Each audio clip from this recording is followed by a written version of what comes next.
প্রথমে পেঁয়াজ কুচি দিয়ে দিলাম।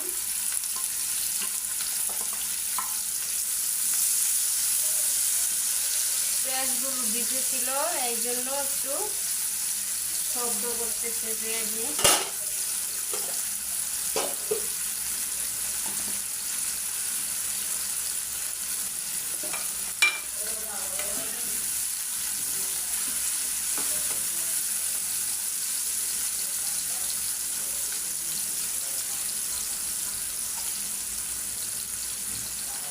একটু কাঁচামরিচ দিয়ে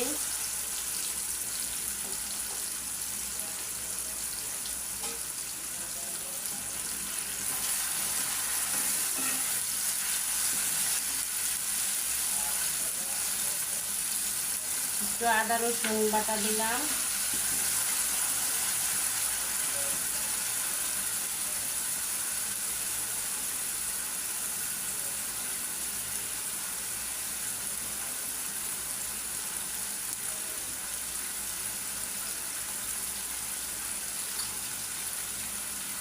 এই যে এখন মরিচের ফাঁকি, ধনিয়ার ফাঁকি আর হলুদের ফাঁকি লবণ দিয়ে দিলাম।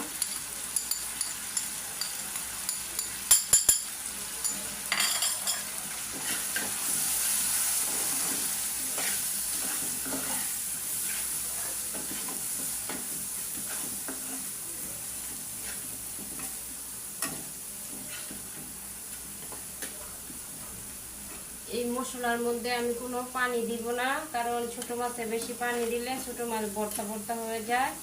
এখন আমি আলু দিব। আলু একটু একটু নরম হলে আমি মাছগুলো দিব। এভাবে রান্না করলে মলা মাছ ভাঙে না, আস্তে আস্তে থাকে।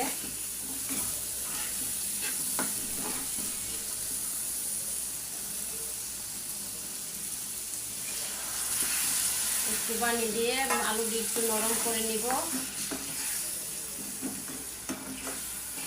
আজকে মলা মাছটা আমি একটু ঝাল ঝাল করে রান্না করব, এই জন্য আমি কাঁচা মরিচ আর মরিচের গুঁড়া একটু বেশি করে দিলাম।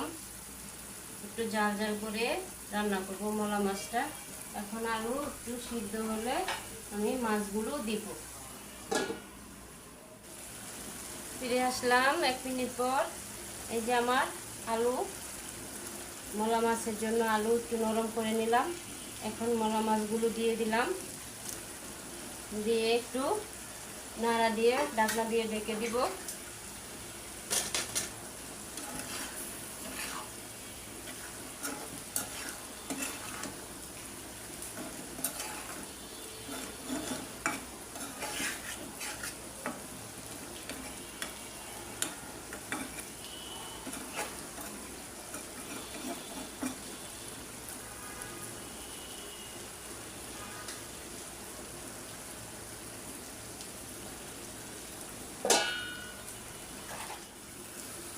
ফিরে আসলাম 2 মিনিট পর। দেখেন আমার মলা মাছের তরকারিটা,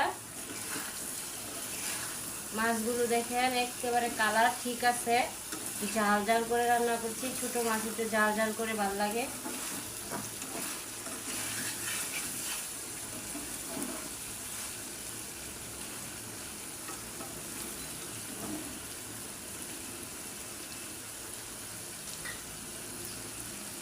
আল্লাহ হাফেজ।